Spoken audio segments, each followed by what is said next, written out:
geni dahono trining rana kadya lina ing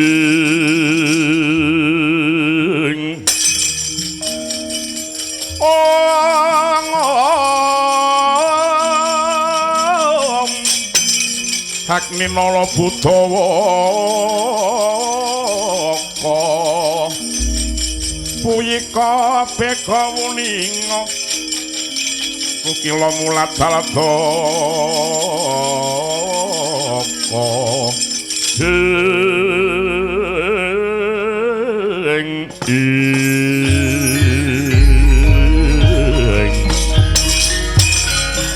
mongko kantine tumawa salami mung ngawas eling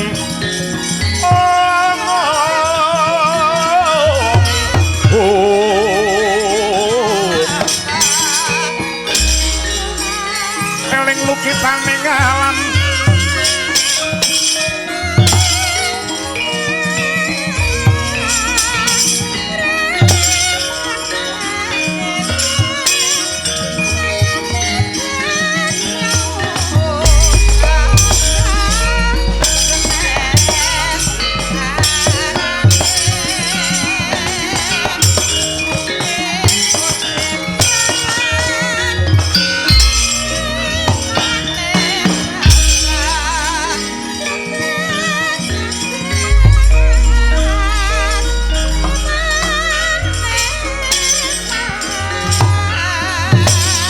Aman Sengkuni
Surmawayut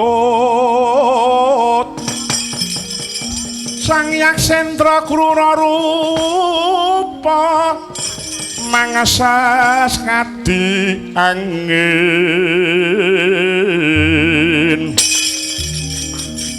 pangsempal kaprapal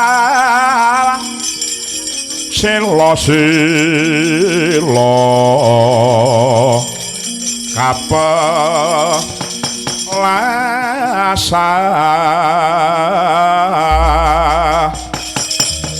samya lumayu mangungsi kagiat kagoda kang jaga-jaga bumi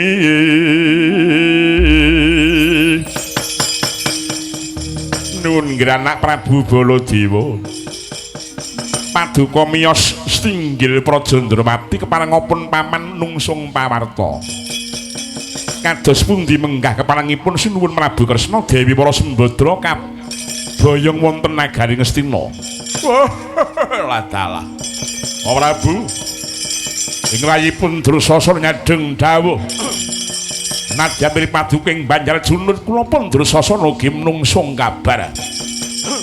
Benjang menapa? Nggenipun Boyong Dewi Bratajaya Prabu. Paman Sengguni wonten dawuh sinuwun. Dinten niki wonten lampan ingkang aneh-aneh. Liripun ngados pundi? Ing Stinggil Ndrawati kula sampun paman pengembikan kelawan Kyai Prabu Kresna. Ingkang wasipun nedya mboyongi dhateng Bratajaya mring Praja Ngastina. Nanging wonten jujul nusuli babak nglayoni. Lumaraping pendhita Kendali Sada Begawan Anoman ingkang matur bilih piyambakipun kautus dening Yayi Janaka ingkang pedha mangkih mapan wonten pertapan Kendali Sada. Kinen mboyongi dhateng para Sembadra. Latu blason tolotis. Dados dinten menika Raden Arjuna wonten cacah kalih. Ingkang setunggal mapan wonten Astina dening ingkang setunggal mapan Kendali Sada. Ih, paman. Aduh, piye iki Dresasana? Janaka enten kalih, Man. Iki mesti sing asli mung setunggal. Sanes niku mesti Janaka imitasi. Perkara ndi Janaka sing asli lenane? Kuwi ora pati tak gagas, ya mung sing dadi runtik ing atiku. Awit Kakang Anoman wis mani adu sekecap kelawan Prabu Baladewa. Mula dina iki para Sata Kurawa padha seksenana bakal tak tugel glune Anoman. Nuwun sewu nggih Anak Prabu. Perkawis Anoman menika sampun ngantos adamel lungseting kampuh paduka. Cekap mangkih para Kurawa kemawon ingkang badhe tumandang karya sepinten bangganipun Anoman. Menawi kinaraya dening para Kurawa mekaten paman inggih nggih. Mengko Tonggil Bambang Swatama wonten dawuh paman. Siagakna Prawadya ki nyekel siki Anoman. Yen nganti bangga aja kesuwen tugelen glune sedika dawuh. Lajeng kalian bidal binjang menapa aja kaya bocah cilik umbelna panji sekti supaya bisa nyekel marang Anoman dina iki sedika dawuh paman. Kambuhing rasa hanyeta saya sekti prajurit angkraking barit siyaka bebenteng bangsa kumlebeting panjing sakti panjurung jiwa prawira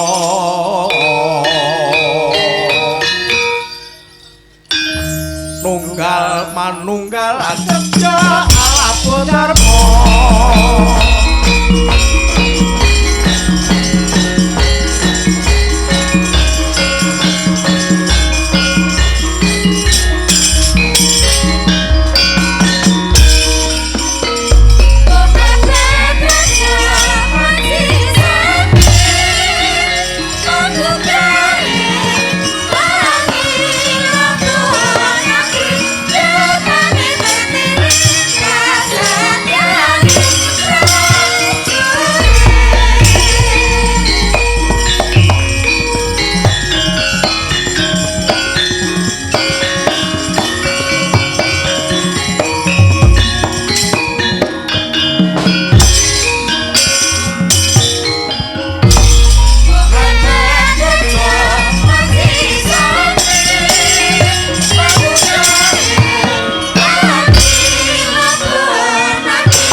ana dongeng enthek-enthek Sita munggul paten nono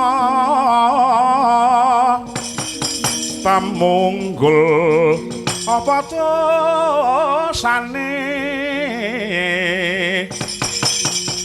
dosa ngungkuli sasama aja di ndak kewalat lah iya bener kandamu lali sumber dewasa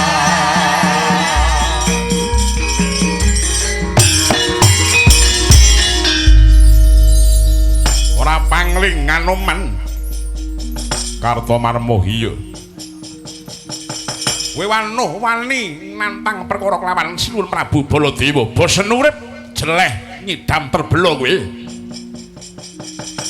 ayo aja to menungso ijen kaya kowe langkep sewaku ora bakal gigrik Sinuwuning Mandura kon maju legaling atiku aja amping-amping para Kurawa wae yen pancen sekti Mandraguna prawira jayeng palugon Anoman kon ngayoni piye mungsuhmu dudu Koko Prabu ing Mandura mungsuhmu Kartomarma aja maju ijen ora murunga kowe betak kelun jagatmu wani tanding marang aku sing tak wedeni apamu empak Najijaya kawijayan tumpang suh ngabake dodok igamu dengkleh ora gelem minggat gimbel ndasmu dene iki palan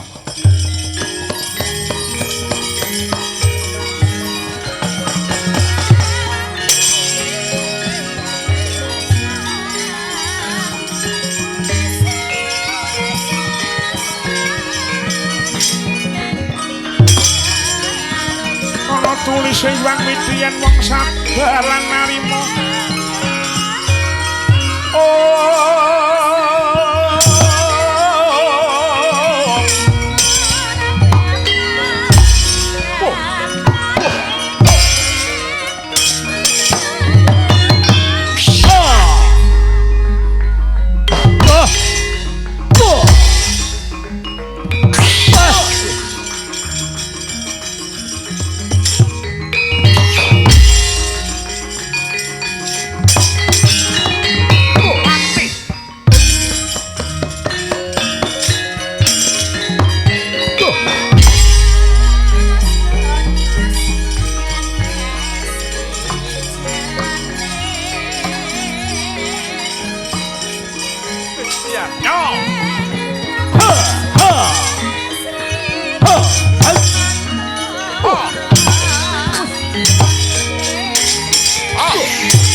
kok dadak jaluk banyu.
Ayo.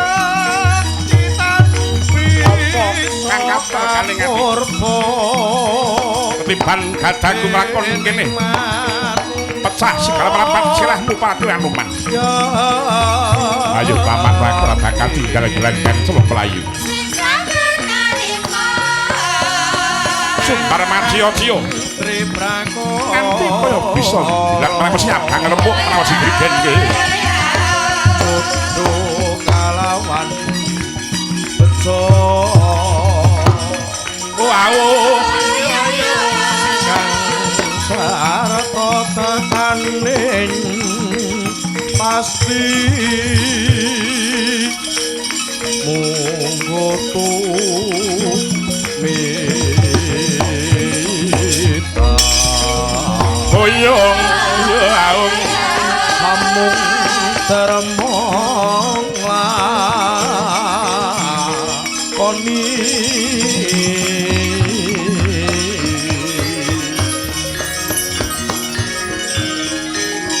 anuman malumpat sampun ana miting naga sari aja kowe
Ayo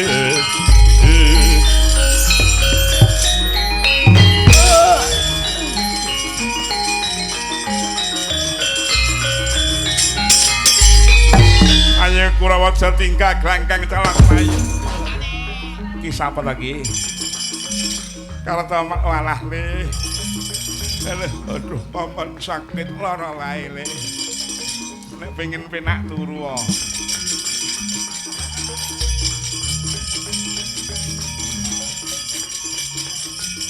Amuk Suramrata, Jayamrata amuk dalem. Wah!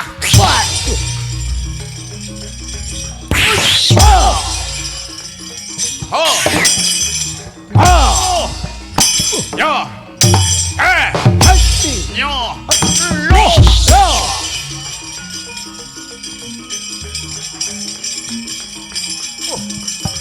Wati!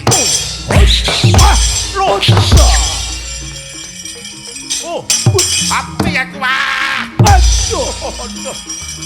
Ha! Oh! Lo! Wah! Uyo!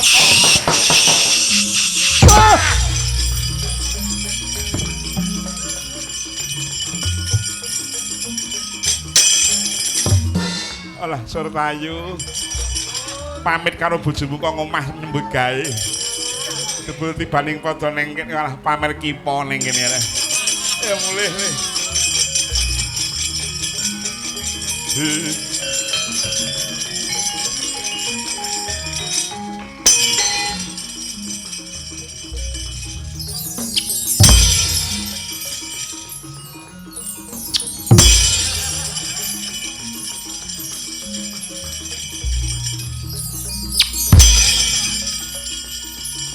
Mutar gue.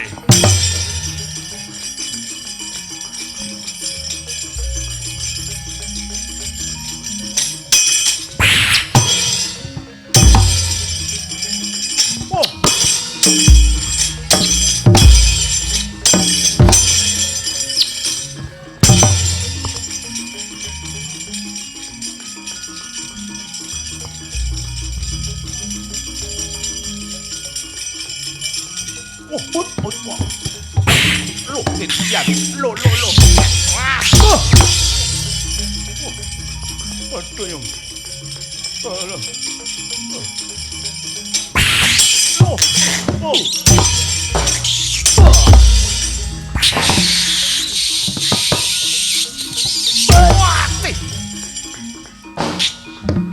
Wati aku.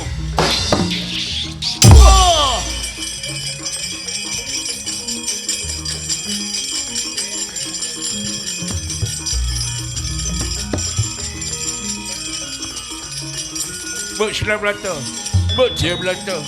Mbok bener aku iki wong Kartosé wong Seti Mandra gila-gila. Nek wis kaya begini iki mau, aja aku ki mau disepelekake. Ora urung aku mengko bakal mulih dhewe. Ayo kene pargane pacing. Iki jenenge Dulma Gati Ambon iki ya ngene. Rene legane kan. Aku ndedek aku gah melu pendidik aku.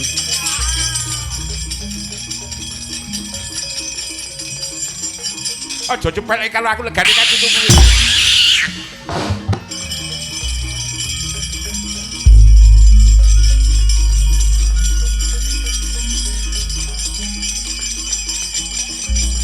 Oh.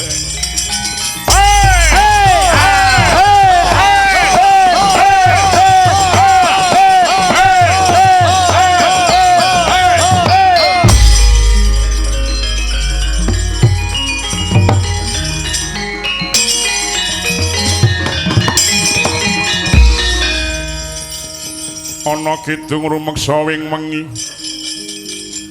tega ayu luput wing lara luput bilai kabeh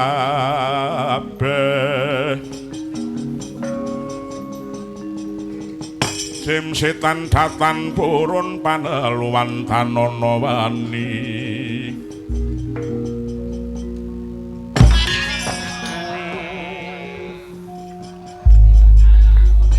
tak kira ki nek uwit tok ning dalan iki mau dine kok tir ngene iki Apa bakal korban meneh niki? Wis.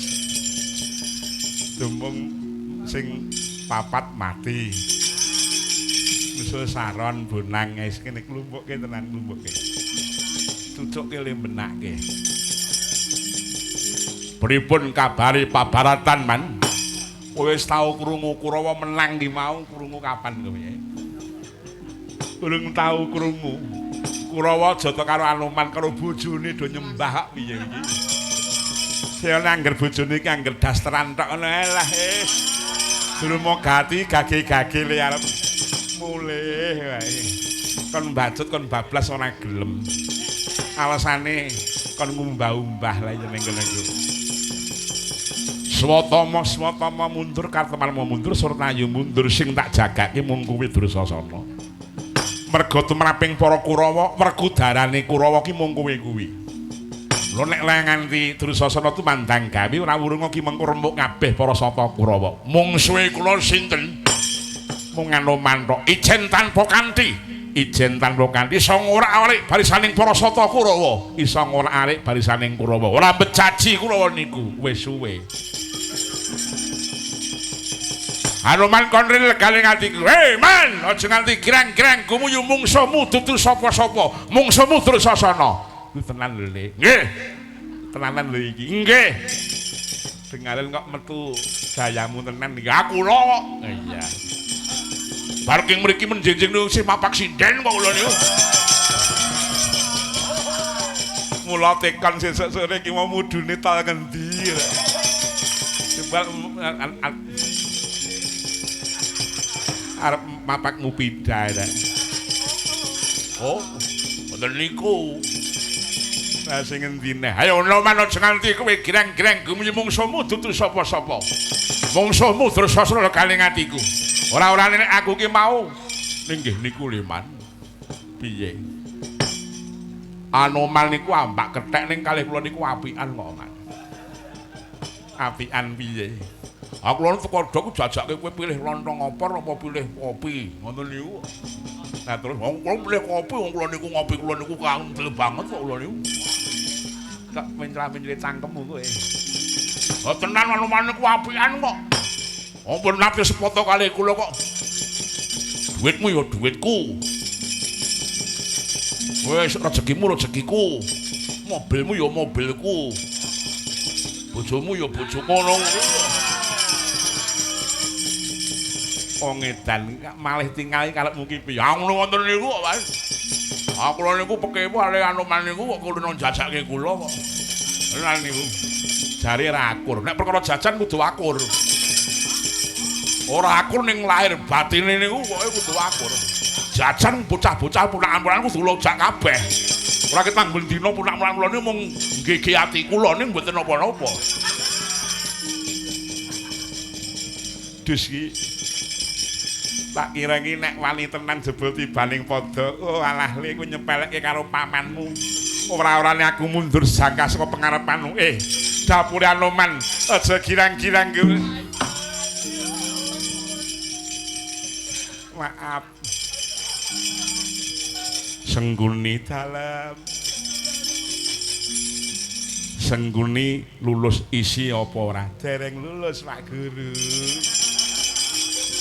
Semester piro? Sekawan welas. Sengguni tumpakane apa? Tikus jinada.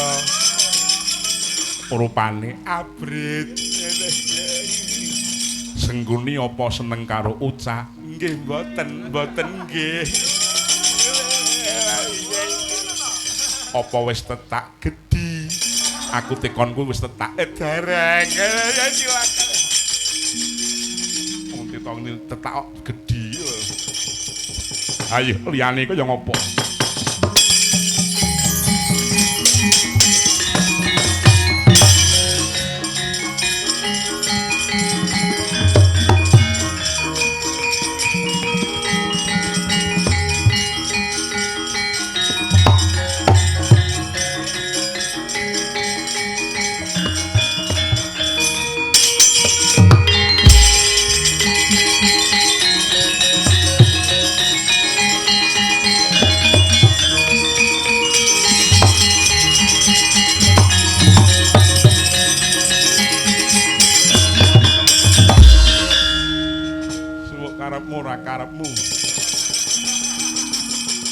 Ndang rak mesti.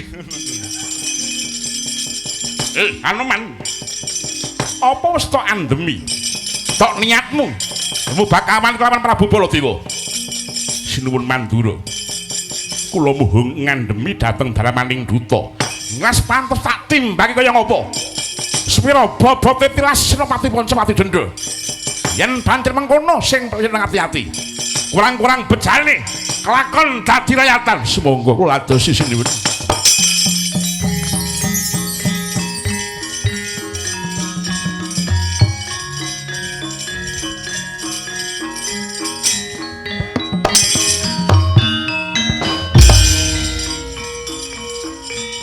Mati kowe.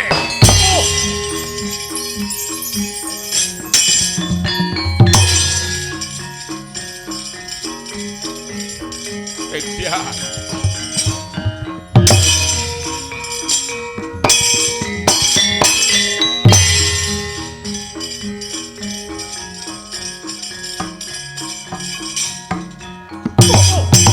Loh. Wah. Wah. Bongko.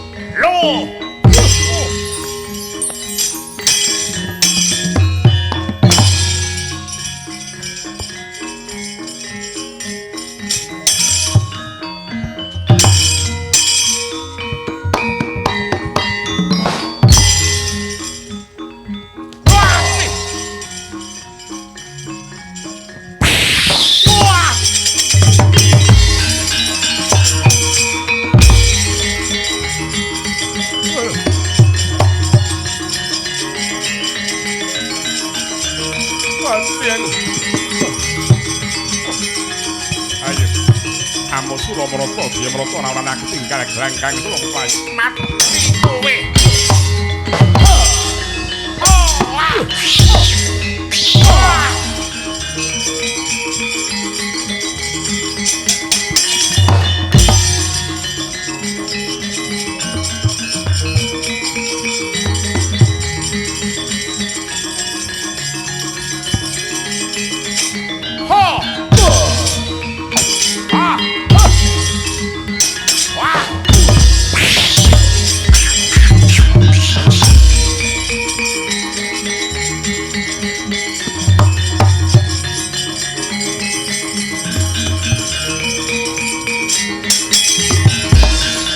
Baladewa Narpati Twenaris ora kresna kalangkung ing tresnanira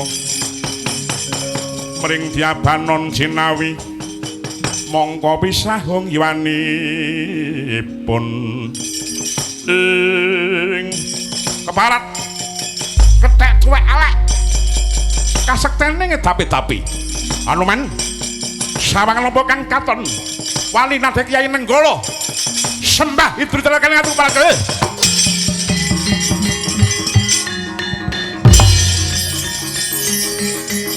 rusok perang kota ke kowe ingin lepas galing pati kowe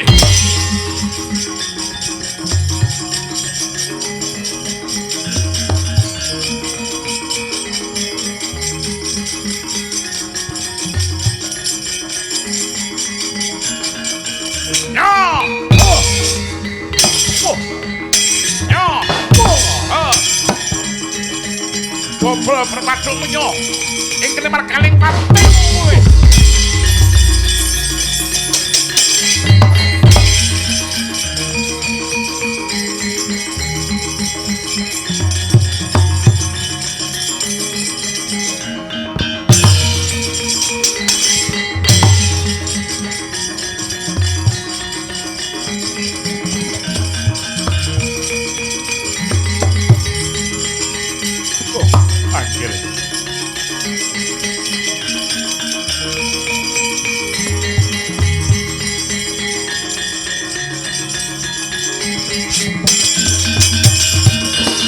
Ringata sang Gatotkaca tinon arsa mapak ngarga suta teka pira Kresna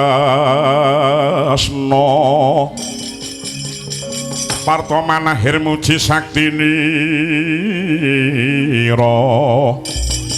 hing Siwanuman kula aturi kendel langkung rumiyin wa anak Mas Gatotkaca wonten menapa menapa paduka mboten nyemerapi bilih wa Prabu Baladewa sampun musuh senjata nenggala kersanipun kok nggih kersanipun kula mboten ajrih urip kula niki pun kakean umur mati sakniki nggih malah leresan abot-abote dadi dutaning Raden Janaka wirang lamun ora merantasi gawe sampun ngantos dipun lajengaken wa manggih mindak kewirangan saestu awit Paman Janaka menika ingkang sabi mboten wonten ing Kendali Sada lho nggih sampeyan ampun melu-melu caleng kebulaten-kebulatengen lho Raden Janaka menika mapan wonten ing Kendali Sada ingkang saestu ingkang ngestina menika sanes kekalipun menika sanes Paman Janaka ingkang saestu lho saestu kok nggih kula ngertos piyambak kula nekseni piyambak bilih menika ingkang paman ing Madukara ingkang lembinipun mapan wonten ing Kendali Sada Paman Janaka wonten ing Pringgondani lho Kendali Sada Pringgondani dikandhani Kendali Sada wong tuwa pantes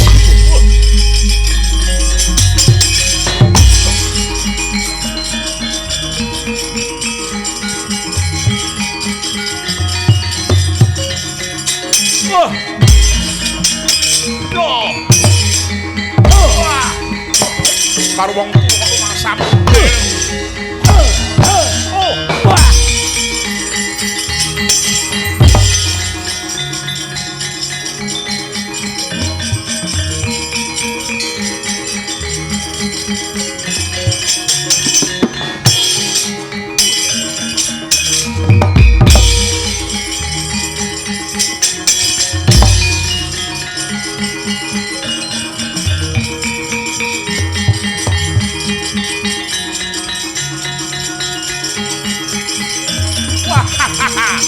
anak tunggeran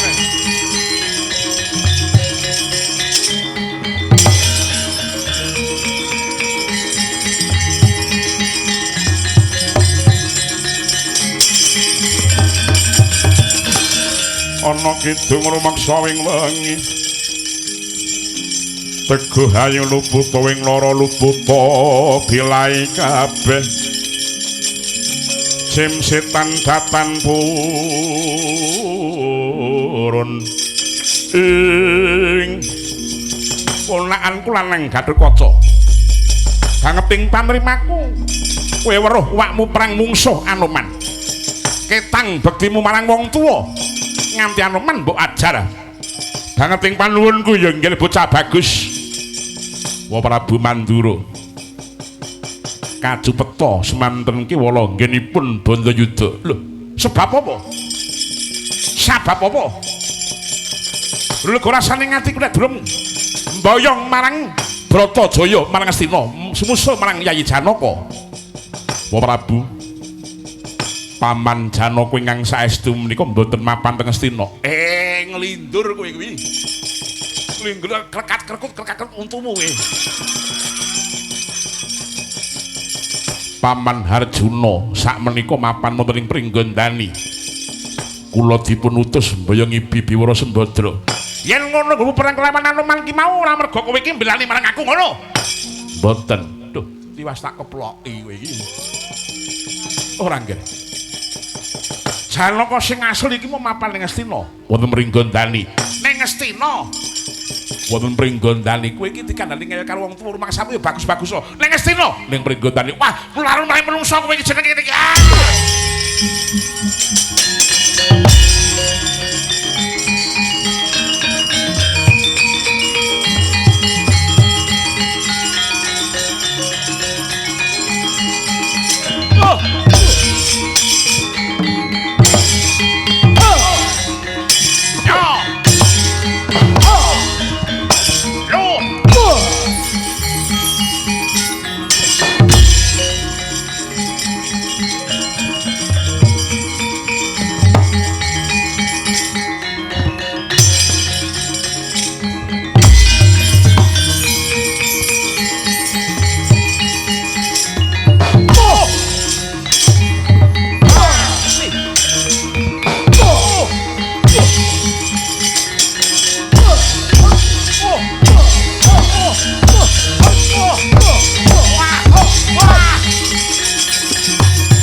jagat dewa Bathara kaya geni murup kasiraming lenga patra ora sirna nanging melase ndadra Koko Prabu sareh Koko Prabu Kakang Anoman nggih Garwaca leren nggih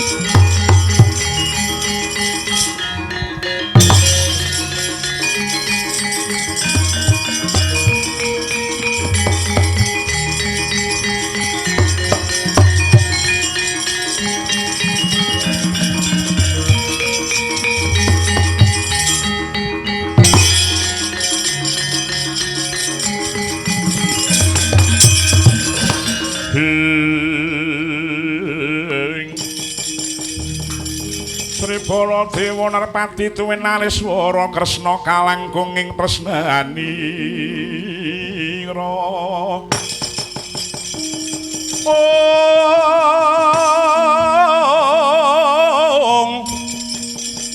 kalangkung ing tresnanira mring diabanon cinami ing Koko Prabu kepareng anyiram tritaning kesabaran Koko Prabu. Meh wae. Anoman lan Garwaca ki dadi wadale pusaka Kyai Nenggala. Tujune kok si Adi ki mambengi. Ayo tutuke apa piye? Aku ya siwani kok sik Anoman kok sik sabar. Kabeh dulur kabeh ki waris. Kowe menengo sik Kakang Anoman. Inggih sinuwun. Koko Prabu sabar piye? Anoman senengane jarak perkara. Wong tuwa-tuwa padha ora kena ditata apa njaluk tak dukumba leganing atiku. Bangsat enak kowe ya menengo, kowe iki cah cilik menengo kowe kuwi. Bayi wingi sore kok senengane wani karo wong tuwa kowe iki. Koko Prabu katemben kula meniku manggiri paduka Yayi Bratajaya. Ngandharaken lampahan dinten samangke dene wonten wujudipun Yayi Janaka ingkang cacah wonten 3. Mapan wonten nagari Ngastina kendhali sada tuwin Pringgandani. Banjur karepe piye Bratajaya piye Yayi? Prawacatunipun Yayi Warasembadra bilih badhe purun ngakelni garwa dumapeng Raden Janaka inggih. Saged minangkani kekudanganipun. Lara ireng darbe kekudangan apa? Tanah sanes kejawi namung wujudipun ayam kate kencana ingkang saged tata jalma. Wah, ning omahku duwe kate jane. Kluruke iki. Kaya ngono diupeni. Inggih. Yayi. Saleh ning pun Kakang mung dapur dinuta. Babagan iki bakal ndak rembug lawan Yayi Duryudana lan Yayi Janaka ing Praja Ngastina. Inggih Kok Prabu. Sinuwun menawi mekaten kula nyuwun pamit ngaturaken lampahan menika dumateng Raden Janaka ingkang kendhali sada. Anoman sing ati-ati. Ya Prabu. Pun Kakang minta pamit dina samengko daya-daya tumuju marang Praja Ngastina sembah ing Ndherek Jengkar Paduka Kok Prabu.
kang minangka sambunging kandha dhateng kading tengeng mana paryanom satriya panengeng Pandhawa Raden Janaka ing nedya gayuh tumruning wahyu kamulyan jati jepaning driya sang Dananjaya dhateng nedya kunduring kasatriyaning Madukara lamun dereng saged anggayuh tumruning wahyu mila kapilalu mahasing asamun ngisep sepining supena macak yoga brata ning tengeng wana ngening cipta rasa kelawan karsa gumolong dadya meneping budi semedi maladi hening amung meninging budya sajuga ingkang kinarya jagat lauta nalika samana ana cahya gumebyaring antariksa padhang nanging dapan nderengi senaning kang cahya wenteh jawating suduk nang udal-udal Resi Kandika putra sigra jugal sang bagus genya semedi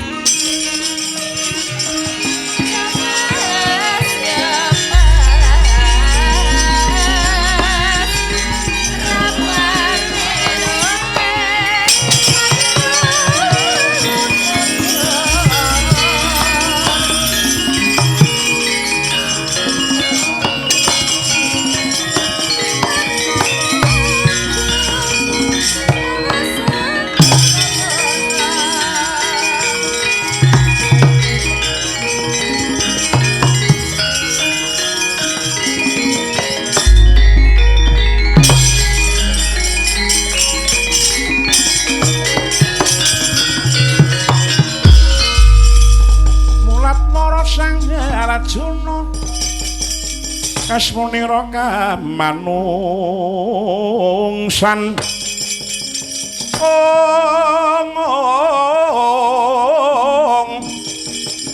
kasmunira kamanungsan nyawang anak ing yaya ing kalah pergenjong pak pong buk bolong titah kulon ngger Janaka jeneng kita Haywa nganti kagiating penggalih ulun Bathara Narada ingkang prapta nggih waduh bukulun sembah pangabekti kula mugi kunjuk sandhaping pada paduka Hyang bukulun sang Hyang Kanika putra ya nggih wis ulun tampa kagiating manah kula nyumerapi rawuh paduka ing papan menika menapa baya paduka badhe amidana dumateng titah paduka kula pun Janaka menawi nyata paduka pun Arjuna badhe kapidana titah paduka Janaka nadyan kacemplungaken wonten ing kawah Candradimuka yektinipun kula mboten badhe suwala aja kaduk ati bela penampa ya nggih saka genturing subratanira kahyangan nganti ke taman gara-gara mula kinarya panyereping gara-gara ki mau dewa bakal paring kanugrahan marang kita wujude wahyu kamulyan jati Arjuna wening rasamu ulun bakal manjingake wahyu kamulyan jati marang jeneng kita nuning nggih sendika dawuh sing nggih wening rasamu ya nggih ya